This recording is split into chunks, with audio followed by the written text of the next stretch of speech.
Pokemon Go is the new hot shit. From the normiest of normies to the neckbeardiest of basement dwellers, everybody and their goddamn mother is losing their mind over Pokemon Go. And for good reason, it's fucking great. For the first time in history, a video game is actually making me want to go outside and be active. Wii Fit Pad, eat your heart out. It's kind of weird when I think about it. As a kid, all I ever wanted to do was sit inside and play video games all day. And now as an adult with a job that forces me to sit inside and play video games all day, all I ever want to do is go outside. How the tables have turned. Niantic has, or Neontic? These guys have really outdone themselves, managing to create a fun game that encourages getting exercise outside, exploring your town, and meeting new people, all while fulfilling the dream that I think we've all had at one point in our lives, to be the best like no one ever was. Despite only the first generation of Pokemon being available to capture at the moment, which is weird because you can still get Dark Steel and Fairy type moves, which weren't even in Gen 1, the game still offers a wide variety of Pokemon to catch. Sure, the original 151 might not seem so big when compared to the current 721, and that's without Gen 7, but I promise you'll be kept plenty busy trying to hunt down and collect what we have now. I mean, I've been playing a ton since release, and I've only managed to catch like 61 of the bastards. I think that has a lot to do with where I live, though. You see, this game is clearly designed to favor more urban places like populated cities with a bunch of stuff around it, not so much rural suburban areas. The game relies entirely on a GPS, and it has a predetermined spawn rate for each and every Pokemon for any given area in the world. From what I've seen, higher population and denser amount of houses/buildings around you equals more things spawning, which gives a definite advantage to people who find themselves in locations such as that. For people that live in more rural suburban areas such as myself, though,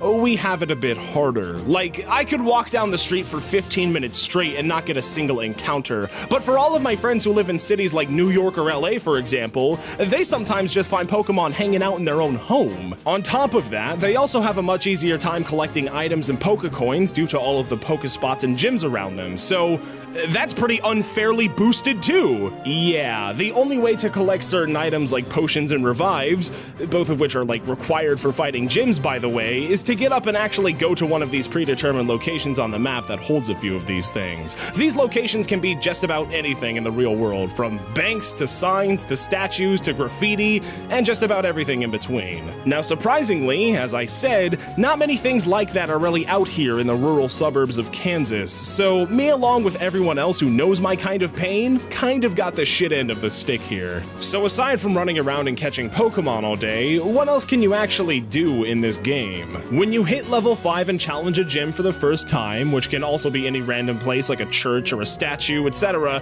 you have the option to join one of 3 gangs. I mean, teams.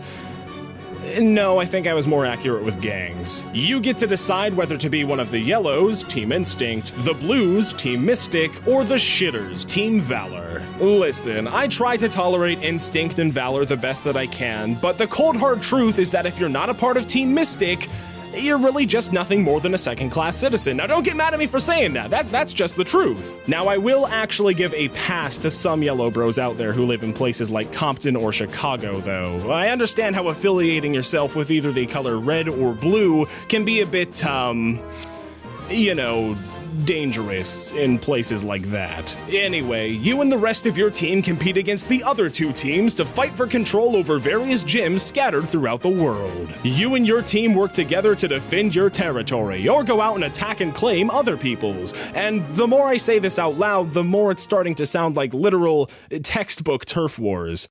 Actually, hold that thought, hang on one second, let me just, turf war, an acrimonious dispute between rival groups over territory or a particular sphere of influence. Yeah, okay, they are literally gangs then. This game promotes gang violence. I know it might sound silly, but whenever I roll up to a red gym at like 1 in the morning and see 3 other cars parked there, I kind of genuinely fear that I'm about to get robbed and murdered for repping the wrong colors. Now that I think about it, this game kind of seems like a logistical nightmare. I mean, like, the entire point is to wander back and forth in real life trying to catch these things, right? So you're gonna have people suspiciously walking back and forth on private property, in front of schools and banks, and most dangerous of all, people who play while driving. Personally, I've already had not one, but 2 encounters with the police while playing this game. The first time, I got pulled over for driving like 20 miles under the speed limit. Now, I know this is a stupid thing to do, but in my defense, there was a Bulbasaur nearby, and that was the last of the 3 starters that I needed to catch. So, like, what did you want me to do? The second time, I was walking around my old elementary school at like midnight, and some concerned parent must have called the cops thinking that I was trying to break in or something. I'll tell you this right now, there's nothing more awkward than explaining to a middle-aged police officer why an 18-year-old is breaking the law to catch virtual monsters on his phone. Thankfully though, since I stacked 10 points into charisma, I got away without any tickets or anything. How many people though do you think have been in situations similar to mine but didn't get away with it? And on top of that,